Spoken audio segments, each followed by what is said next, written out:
10 ఏళ్ళు అయిపోయింది రాష్ట్రం ఇడిపోయి, 3 ఎలక్షన్లు కూడా గడిచిపోయినాయి. అయితే ఇన్నేళ్లలో 2 రాష్ట్రాల ముఖ్యమంత్రులు అటు ఇటు ఎన్నిసార్లు తిన్నారంటే చాలా తక్కువే అని చెప్పాలి.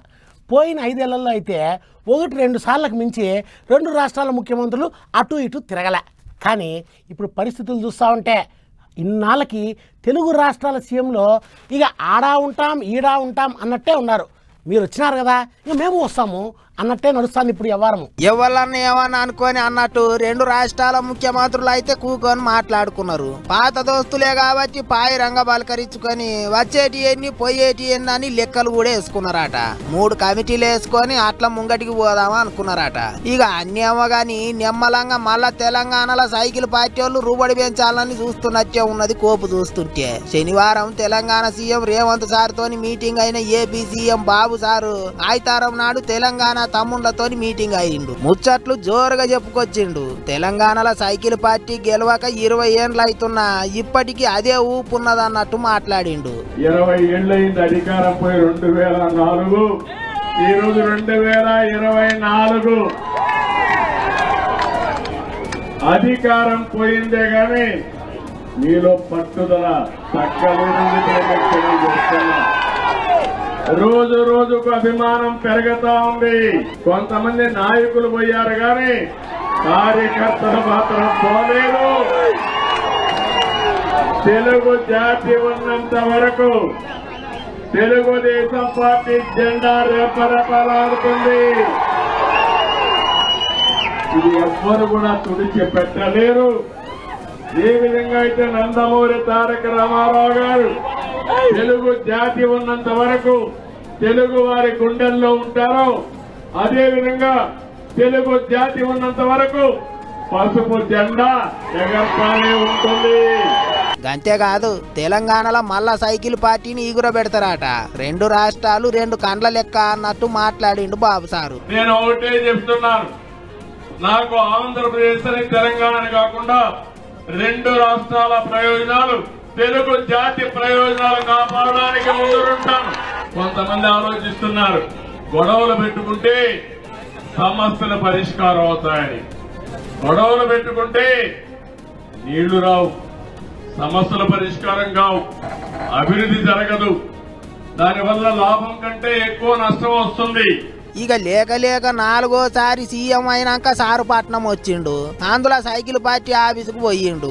అందుకే కార్యకర్తల సంబరంగా ఆదుపోయినరే. సారుని ఇంటికాంచెల్లి ఆఫీస్ దాకా బండ్లు కట్టి తీసుకొని పోయిండ్రు. ఆడి పాడుకుంటా ధూమ్ ధామ్ చేసిండ్రు. ఇది ఇట్టుంటే సోమవారం నాడు తెలంగాణ ముఖ్యమంత్రి ఏపీకి పోతున్నాడు. విజయవాడలో మాజీ సీఎం వైఎస్ రాజశేఖర్ రెడ్డి జయంతి సభ పెడుతున్నారట ఏపీ చెయ్యి పార్టీ వాళ్ళు. చెయ్యి పార్టీకి పెబ్బాయి ఇప్పుడు వైఎస్ఆర్ బిడ్డ షర్మిలక్కనే కాబట్టి జయంతి ఇంగింత ఘనంగా చేస్తున్నారట ఈసారి. అందుకే తెలంగాణ సీఎం ను పిలిచిండ్రాట.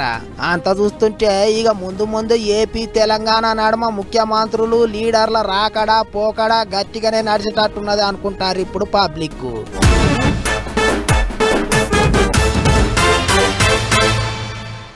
ఏపీలో ఇంకా మొదలే అవ్వలేదు కానీ తెలంగాణలో మాత్రం ఇప్పుడు జంపింగ్ల రాజకీయం జోరుగా నడుస్తుంది. కారు పార్టీ లీడర్లంతా కారు దిగిపోయి చేతిలో చేయేస్తున్నారంట. ఇప్పటికే 7 మంది ఎమ్మెల్యేలు జంపు చేసినారంట. ఇంకా చాలా మంది లైన్లో ఉన్నారంటున్నారు. కారు పార్టీ ఖాళీ చేస్తాం అన్నట్టే మాట్లాడుతున్నారు కాంగ్రెస్ లీడర్లు. అందుకే 2 పార్టీల మధ్య ఇప్పుడు పచ్చిగడ్డేసే బగ్గుమంటుంది. లీడర్లంతా మైకుల ముందరకు వచ్చి ఎడాపెడా ఏకి బారేస్తున్నారు. చూడండి ఎట్టా ఉన్నాయా వాళ్ళ ముచ్చట్లు. 10 ఏళ్ళు పనిచేసిన పార్టీకి పదవులు ఇచ్చిన పెద్ద మనిషికి చెప్పకుండానే పోయి చేతులు చెయ్యేస్తున్నారు కారు పార్టీ ఎమ్మెల్యేలు ఎమ్మెల్సీలు. చూస్తనే అంత కాలవుతున్నది. అందుకే గిదేం పద్ధతి గిదేం లక్షణం అని ఢిల్లీలో ఉన్న చెయ్యి పార్టీ పెద్ద లీడర్లకు లెటర్లు రాస్తామంటున్నారట ఇప్పుడు కారు పార్టీ వాళ్ళు. ఇట్లనే మాజీ మంత్రి నిరంజన్ రెడ్డి రాహుల్ గాంధీ సారుకు లేఖ రాస్తా అని మైకుల ముంగట్టుకు వచ్చి జోలి చెప్పేటాలకు చెయ్యి పార్టీ వాళ్ళు గయ్యన లేచిండ్రు. ఇక చూడర్రే మంత్రి జూపల్లి సార్ ఏమన్నాడు. మీరు అసలు ఈ మాటలు మాట్లాడకపోయి ఉంటే ఈ ప్రభుత్వం కూలిపోతుంది అంటే మాట్లాడుతుంటే మీ కుట్రలు కుదురు చేయకుండా ఉంటే అసలు ఈ పరిస్థితి వచ్చేది కాదు. రాజ్యాంగాన్ని ప్రజాస్వామ్య స్ఫూర్తిని నిలబెట్టడం కోసం రాజ్యాంగబద్ధంగా ప్రజలిచ్చిన తీర్పును వాళ్ళు అపహాస్యం చేసి ప్రజల్ని అవమానించే కార్యక్రమానికి పూనుకుంటారు కాబట్టి అది జరగకుండా ఉండడం కోసం ఒక్క జూపల్లి సారే కాదు ఎమ్మెల్యేలు కూడా నిరంజన్ రెడ్డి సారును గట్టిగానే ఆర్చుకుంటారు. పోయిన 10 ఏళ్ళు మీరేం చేసిండ్రు మరి అన్నట్టు ఆడిపోసుకుంటారు. నువ్వు గత 10 సంవత్సరాలుగా కేసీఆర్ సంఘం నాటుకుంటూ కేసీఆర్ ఎంబడున్నావు కదా. కేసీఆర్ ముఖ్యమంత్రిగా ఉన్నప్పుడు నువ్వేమైనా గాడిద పళ్ళు దొమ్ముతా ఉన్నావా? మరి కేసీఆర్ గారు సంతలో పశువులను కొన్నట్టు దాదాపు ఇతర పార్టీలకు సంబంధించిన 60 మంది ఎమ్మెల్యేలను టీఆర్ఎస్ పార్టీలో చేర్చుకున్నప్పుడు నువ్వేమైనా గాడిదలు కాస్తున్నావని అడుగుతా ఉన్నా. అప్పుడు నీకు ఈ ప్రజాస్వామ్యం గుర్తు రాలేదా? ఇంకో దిక్కు జంపింగ్ ముచ్చట్ల మీద పువ్వు పార్టీ వాళ్ళు మాత్రం అవన్నీ మా దగ్గర నడవవు అన్నట్టే మాట్లాడుతున్నారు. కరీంనగర్కు వచ్చిన సెంటర్ మంత్రి బండి సారు బాగానే ముచ్చట్లు చెప్పిండు. ఈడీ కేసులున్న లీడర్లను పువ్వు పార్టీలు అస్సలే షరీకు చేసుకోరాట. ఒకవేళ పార్టీ మారిన ఎమ్మెల్యేలు రాజీనామా పెడితే బై ఎలక్షన్లలో పువ్వు పార్టీ వాళ్ళే గెలుస్తారన్నట్టు మాట్లాడిండట సారు. అంతేకాదు చెయ్యి పార్టీ వాళ్ళు కేకే సారుతో రాజీనామా పెట్టించిండ్రు. మరి పార్టీ మారిన ఎమ్మెల్యేలతో ఏంటికి రాజీనామా పెట్టిస్తలేరో చెప్పాలి అన్నట్టు మాట్లాడిండట. మొత్తానికి లీడర్ల జంపింగ్ల మీద గట్టిగానే నడుస్తున్నది లొల్లి. లైన్ లో ఉన్నారు అంటున్నారు. మరి ఇక వాళ్ళే వాళ్ళు ఏంటిది అనేది ముందు తెలుస్తుంది.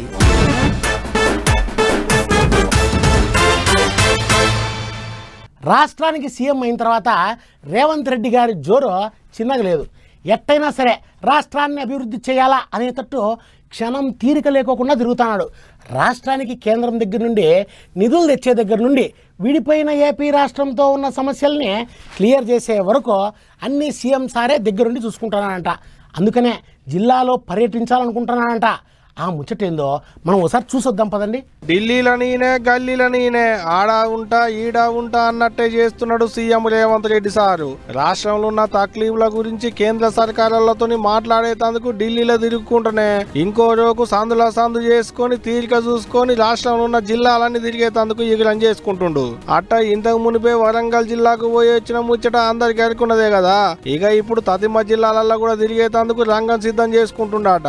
అట్ట తొలత జిల్లాలు తిరిగేటి కార్యాన్ని పాలమూరు జిల్లాకేంచి సురువు చేస్తారట. మంగళవారం నాడు అంటే 9వ తారీఖు నాడు పాలమూరు జిల్లాలో పర్యటన చేస్తారట సీఎం సారు. జిల్లా మొత్తం తిరిగి అక్కడి పరిస్థితులు ఎట్టెట్టున్నాయి, నీళ్ల సంగతి ఏంది, వ్యవసాయానికి అవసరం అయ్యేటి నీళ్లు పంట పొలాలకు అందుతున్నాయా లేదా, నీళ్లు అందించేటి ప్రాజెక్టుల సంగతి ఏంది, చదువులు ఎట్టెట్ట సాగుతున్నాయి, పేదోళ్లకు వైద్యం మంచిగా అందుతుందా లేదా అనేటి వాటి మీద పరిశీలన చేస్తారట. అంతేకాదు ఉమ్మడి జిల్లాలున్న 5 కలెక్టర్లతో కూర్చొని మాట్లాడతారట. జిల్లాలున్న తక్లీఫ్లన్నీ కలెక్టర్లని అడిగి తెలుసుకుంటాడట. జిల్లాలన్నింటినీ ఎలుగులు చేయాలని ఆఫీసర్లకు ఆర్డర్ చేస్తారట. అంతేకాదు అక్కడి ఎమ్మెల్యేలు మంత్రులతో కూడా కూర్చొని ముచ్చట్లు పెడతారట. మంచి షెడ్డలన్నీ అరుచుకుంటారట. ఇది ఒక్కటే కాదు, ఇక ఇప్పటి సందు దొరికినప్పుడల్లా ఓ జిల్లాకు పోతారట. ఇట్ట ఉమ్మడి జిల్లాల లెక్కన 10 ఉమ్మడి జిల్లాలు తిరిగేందుకు తయారైతున్నాడు సీఎం సారు. ఏ జిల్లాలో ఏమేం తక్లీఫ్లు ఉన్నాయి అనేటాటి మీద ఆరాధిస్తారట. అంతేకాదు ఇప్పటికే అన్ని జిల్లాల పెద్ద ఆఫీసర్లకు మొదలాపులు కూడా పోయినాయట. అంటే ఇక ఇప్పటి సంది సారే స్వయంగా పోయి పబ్లిక్ తిప్పలాడుచుకుంటాడు అన్నట్టు. ఏదైతే గానీ ఓ రోజు ఢిల్లీలో ఉన్న సెంటర్ సర్కారులతో మాట్లాడుకుంటానే ఇటు రాష్ట్రాన్ని ఎలుగులు చేసేటి కార్యం ముందటేసుకుంటే సీఎం సార్ జోరు చిన్నగా లేదు అనుకుంటూ ఇప్పుడు తెలంగాణ పబ్లిక్ చూడాలి మరి సారు ప్రయాణాలు ఎట్టెట్ట సాగుతాయి ఏంది అనేదిగా.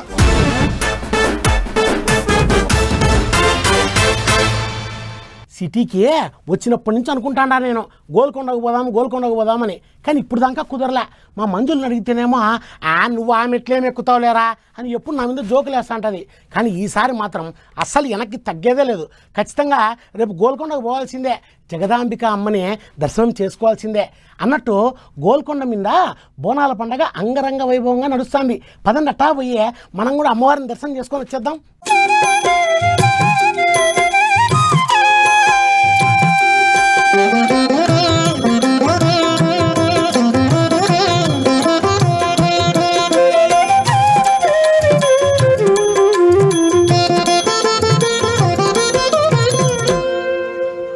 భక్తితోని బోనమెత్తి మెట్ల బాట పట్టిండ్రు అక్కచెల్లెండ్లు. జగదాంబిక అమ్మ దర్శనం కోసం గోల్కొండకు పోటెత్తిండ్రు. మెట్లకు బొట్లు పెట్టి పూజలు చేసిండ్రు. మగ పొల్లగాండ్లు కూడా నెత్తి మీద బోనం పెట్టుకొని వచ్చి తల్లికి భక్తితోని సమర్పించిండ్రు. కోట మొత్తం భక్తులతోని కలకలలాడింది. పోయినసారి లెక్కనే ఈసారి కొత్త సర్కారోళ్ళు కూడా గట్టిగానే ఏర్పాట్లు చేసిండ్రు. అందుకే లైన్లల్లా కొలాసగా నిలబడి ముంగటికి కదిలిండ్రు జనాలు. కుమ్మరి సంఘం నుంచి అక్క చెల్లెండ్లంతా బోనాలన్నీ వరుస కట్టి పెట్టిండ్రు.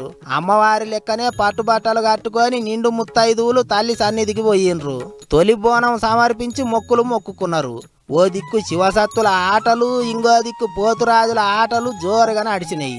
ఇక అమ్మకు ఒడి బియ్యం పోసేటోళ్ళు పోసిండ్రు. పసుపు బియ్యం కలిపి కుడుకలు రైక బట్టలు పెట్టి ఇంటి ఆడపడుసు తీరుగా తల్లికి ఒడి నింపిండ్రు. ఇక ఎక్కడ సీమ సిట్టుకు మానకుండా పోలీసోళ్ళు కూడా గట్టి బందోబస్తే పెట్టిండ్రు. సీ టీమ్స్ ను రంగంలోకి దించిండ్రు.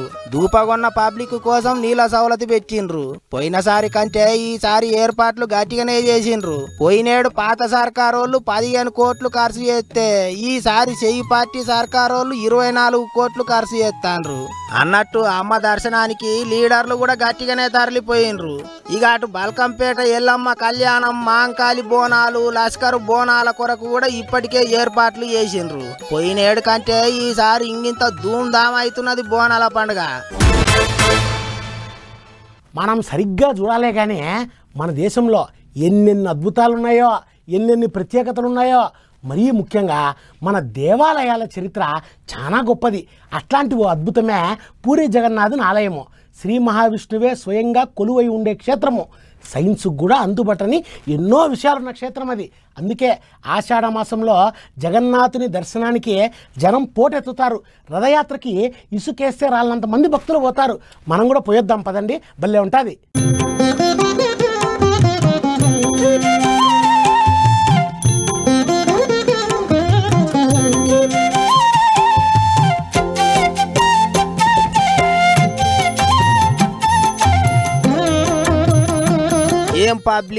ఏం పబ్లిక్ ఇంకో మేడారం జాతర అయినట్టే అయ్యింది. పోన్రి ఆ పబ్లిక్ ను చూస్తా అంటే ఎటు చూసిన జనమే.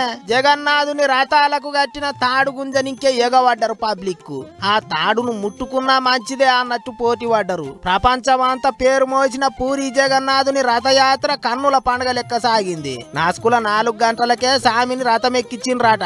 రత్నాలు ఒదిగిన సింహాసనం మీద కూసున్నారట. తీరొక్క తీర్ల అలంకరణ చేసి మంగళారతులు ఇచ్చి స్వామి రూపాన్ని చూస్తే భక్తుల కండ్లకు సంబురం అయ్యేటట్టు చేసిండ్రు అయ్యగారులు. పొద్దుమీకంగా 5 గంటలకు తొలుత బలభద్రుని రథం, అటెనక సుభద్రాదేవి రథం, ఆ ఇంకా పురుషోత్తముని రథం కదిలినాయి. ఎటు చూసినా శ్రీహరి పాటలతోని ఆటలు భజనలు నడిచినాయి. ఇక ఎంతమంది వచ్చినా ఎవ్వళ్లకు తిప్పల కాకుండా జగన్నాథుని రథయాత్ర ఏర్పాట్లు గట్టిగా చేసిండ్రు ఒడిశా సర్కారోళ్ళు. సీఎం సారు లీడర్లంతా ముందుగానే దేవుని దర్శనం చేసుకున్నారు. దేశంలో ఉన్న అన్ని రాష్ట్రాల నుంచే కాకుండా బయటి దేశాల నుంచి కూడా భక్తులు జగన్నాథుని దర్శనానికి పొట్టు వచ్చిండ్రు. ఇక పూరి ఒక్క జాగల్నే కాదు, జగన్నాథుని గుడి ఎక్కడుంటే అక్కడ రథయాత్ర తీసిండ్రు. అట్లనే హైదరాబాద్ ఉన్న ఎన్టీఆర్ స్టేడియం కాన్ నుంచి జగన్నాథుని రథయాత్ర తీసిండ్రు. సీఎం రేవంత్ సారు జగన్నాథునికి పూజలు చేసి యాత్ర సురువు చేసిండు. ఈ రోజు ఈ శోభాయాత్రలో పాల్గొనడం నాకు కూడా ఒక మంచి అనుభూతి. ఎందుకంటే మా రాష్ట్ర ప్రజల యొక్క సుభిక్షం కోసం, ఈ రాష్ట్రం ప్రశాంతంగా ఉండాలి, సస్యశ్యామలంగా పాడి పంటలతో సుఖశాంతులతో వర్ధిల్లాలి అని ఇస్కాన్ సంస్థ ఏ విధంగా అయితే ప్రార్థన చేస్తుందో వారి ప్రార్థనలు మన తెలంగాణ రాష్ట్రానికి మేలు చేకూరుస్తాయని చెప్పి బలంగా నేను విశ్వసిస్తున్నా. జగన్నాథుని దీవెనలు అందరి మీద ఉండాలి, రాష్ట్రాన్ని చల్లగా చూడాలి అన్నట్టు మొక్కుకున్నాడట ముఖ్యమంత్రి. పట్నంలో ఓ దిక్కు బోనాలు, ఇంకో దిక్కు జగన్నాథుని రథయాత్ర ఆవుడితోనే పబ్లిక్ అంతా గట్టిగా పబ్బతి పట్టిండ్రు.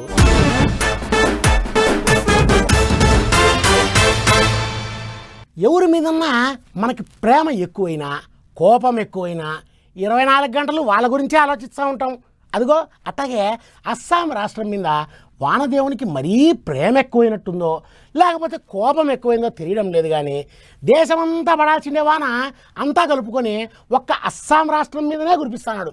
వానదేవుని తాకిడికి రాష్ట్రం అంతా తడిసి మెత్తగా ముద్దయిపోయిందండి పాపము. చూడండి, కావాలని కోరుకుంటే కొయ్యల పొలకతోని కొట్టుకున్నట్టే చేస్తున్నాడు వానదేవుడు. వద్దు వద్దని మొత్తుకునేటట్టే వానలు కురిపిస్తున్నాడు.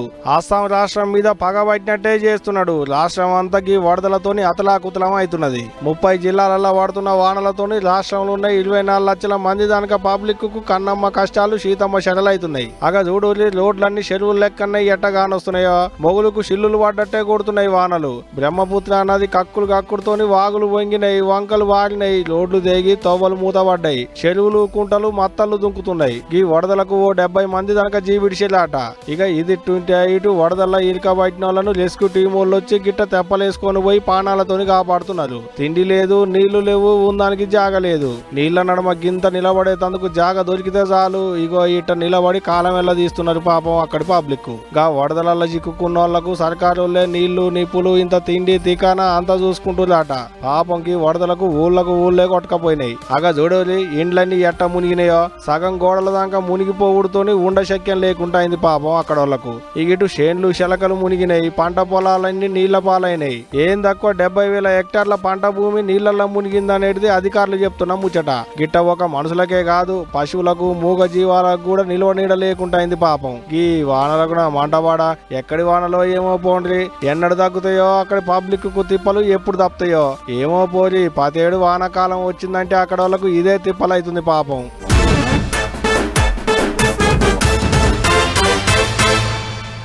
ఈ మధ్యకాలంలో మా కాలనీలో ఒక నలుగురిని పెళ్లి చేసుకున్నాడండి. అంతటితో ఆక్కోకుండా 5వ పెళ్లికి తయారైపోయినాడు. మరి ఎట్టా తెలిసిందో ఏమో కానీ పెళ్లికి ముందే ఆ పిల్లకి మనోడు వ్యవహారం అంతా తెలియడంతో రచ్చరచ్చ అయిపోయింది. వాడు ముందు చేసుకున్న 4 భార్యలు కూడా వచ్చి వాడిపై కేసులు పెట్టినారు. ఇప్పుడు ఈ విషయం ఎందుకు చెప్తున్నానంటే ఇంచుమించు ఇట్టాటి సంగతే ఒకటి జరిగింది. కానీ ఇక్కడ పెళ్ళిళ్ళు చేసుకుంది మగోడు మాత్రం కాదు, ఆడలేడి ఔరత్.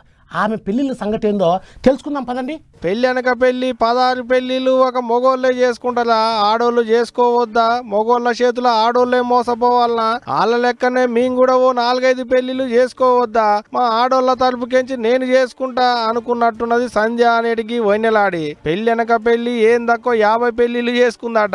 అవు నేను చెప్తున్న ముచ్చట మీరు వింటున్న ముచ్చట 2 వాజీబే. ఊరికో పెళ్లి, వాడకో మొగుడు, మొగనికో పేరు అన్నట్టే తేపకో పేరు మార్చుకుంటుందట. వారానికో లగ్గం చేసుకుంటుందట.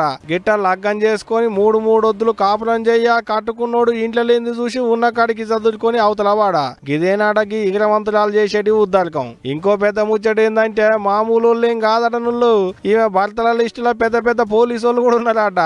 అట్ట ఓ డిఎస్పీ, ఒక ఎస్ఐ కూడా ఉన్నాడట. డేట్ ద తమిళ్ వే అని ఒక వెబ్సైట్ పెట్టి అందులో అందంగా కానొస్తట్టు ముఖానికి రంగులు వేసుకొని అందంగా కానొచ్చే ఫోటోలు డీపీలలో పెట్టుకొని అందరిని బుట్టలేసుకుంటుంది అన్నట్టు. అట్టనే గీ నడమ తమిళనాడు ఉండేటి ఓ పిల్లగాన్ని లగ్గం చేసుకుందాటకి వైనెలాడి. మరి ఆయనకు ఎట్ట అనుమానం వచ్చిందో ఏమో గాని ఆమె తానున్న ఆధారం కార్డు చూస్తే ఆమె పేరు వేరే ఉందట, కింద ఆమె భర్త పేరుందట. ఇదేందా అని తీగలాగితే డొంకంత కదిలేనన్నట్టు గీ కిలాడి లేడి కథ అంతా బయటపడ్డది. ఇప్పుడు గీ ముచ్చట సోషల్ మీడియాలో లెస్త తిరుగుతుండటతోని మీకు కూడా చూపెడదామని పట్టుకొచ్చినాం. కానీ చూడు ఎట్టుందో కథ. ఇగో పెళ్లి కాని అన్నలు ఇదంతా చూసినాక ఉండబట్టలేక చెప్తున్నా. నారు పోసినమ్మ నీరు పోయకపోదా అన్నట్టు, దంతకు దగ్గ బొంతలు అన్నట్టు ఎప్పుడో ఒకడ యాన్నో పిల్ల దొరుకుద్ది గాని ఎవరో ఒకలని ఇటువంటి వాళ్ళని నమ్మి లగ్గం చేసుకుంటురా అంటే లేనిపోని తంటాలు పడాల్సి వస్తుంది. జర పైలం వెనక ముందు చూసుకొని లగ్గాలు చేసుకోవాలి. ఏం చెప్తున్నా?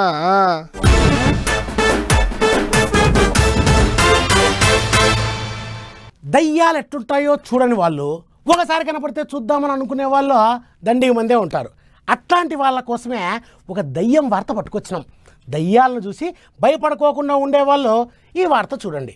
దయ్యాలంటే భయం అయ్యే వాళ్ళు కానీ ఉంటే ఈ ఒక్క వార్త చూడకండి. ఇంకా ఊరిచ్చేదేంటికి కానీ ఈ వార్త అయితే చూడండి.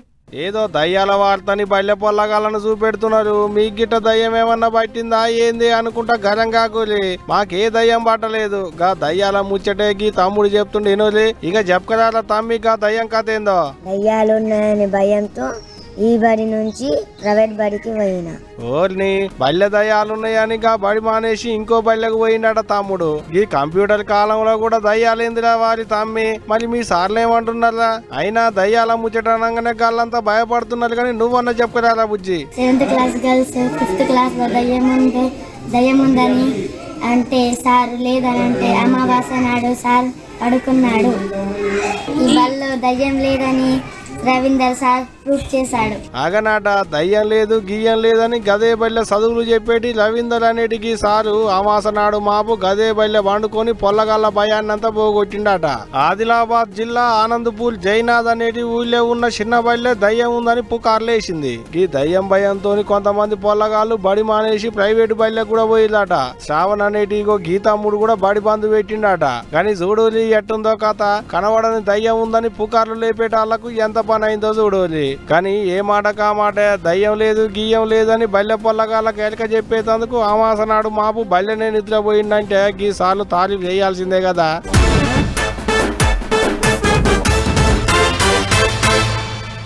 పాత సినిమాలో దొంగలంటే ఎట్టుండేవాళ్ళు మీకు గుర్తున్నారా? ఎవరు గుర్తుపట్టుకోకుండా మాస్కులు వేసుకొని తాళాలు పెట్టి ఉన్న ఇళ్లల్లో పడేవాళ్ళు. దొరికిన సొమ్ములంతా బ్యాగులో సర్దుకొని పోయేవాళ్ళు. టైం బాగలేక ఎవరైనా పట్టుకున్నా జారిపోయేటట్టు శరీరం మొత్తం నూనె పూసుకొని పోయేవాళ్ళు. ఏదున్నా రాత్రుల్లే పద్ధతిగా దొంగతనాలు చేసేవాళ్ళు. కానీ ఇప్పుడు అట్ట కాదు, ఇంకా అంత అప్డేట్ అయిపోయినారు దొంగలు కూడా. డే టైంలో కూడా దొంగతనాలకు బలపడుతున్నారు. కావాలంటే చూడండి, చెడ్డీ గ్యాంగ్ లాంటిది ఇంకో గ్యాంగ్ ఒకటి తయారైంది మన కర్మకి. ఒకడు పోతాలకే ఒకడు మోపైతున్నాడు, ఓటి పోతాలకే ఇంకో గుంపు తగులుతున్నది. గీ బద్మాషి దొంగలతోని పబ్లిక్ కు పెద్ద నెత్తి నొప్పే మోపైంది. ఇప్పుడు ఇంతకు మునుపు ఊళ్ళో పోయింటి తెల్లందనక షెడ్డీ గ్యాంగ్ అని తిరిగినట్టే ఇప్పుడు పార్టీ గ్యాంగ్ కూడా తిరుగుతుందట. గాని వాళ్ళు తెల్లందనకనే తిరిగేది, కానీ వీళ్ళు పొద్దుందనక కూడా కత్తులు పట్టుకొని తిరుగుతున్నారట పబ్లిక్ ఇండ్ల చుట్టూ. గిట్ట తిరుగుకుంటా పబ్లిక్ కు కంటి మీద కునుకు లేకుండా చేస్తున్నారు. ఇటు హైదరాబాద్ పట్నం నాగోలు ఏరియాలున్న 2 విల్లాసులలో దొంగలు పడ్డారు. ఇంత బంగారం ఇన్ని డబ్బులు గమాయించారు అనేది ఇంటోళ్ళు చెప్తున్నా ముచ్చట.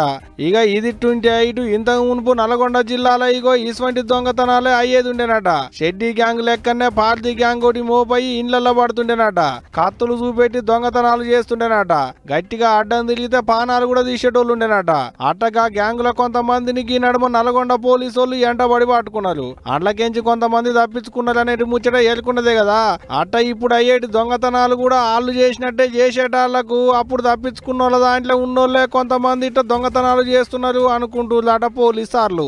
ఏదైతే ఇంకా ఈ దొంగలతోని కంటి మీద కునుకు లేకుండా అవుతుందబ్బా పబ్లిక్ కు. మరి చూడాలే తప్పించుకున్న తదిమ దొంగల్ని పోలీసులు ఎప్పుడు పట్టుకుంటారు, మరి ఇప్పుడు అయ్యేటి దొంగతనాలు ఎవరు చేస్తున్నారు అనేది ఎప్పుడు కనిపెడతారు అనేది ముచ్చట ఇక రేపు.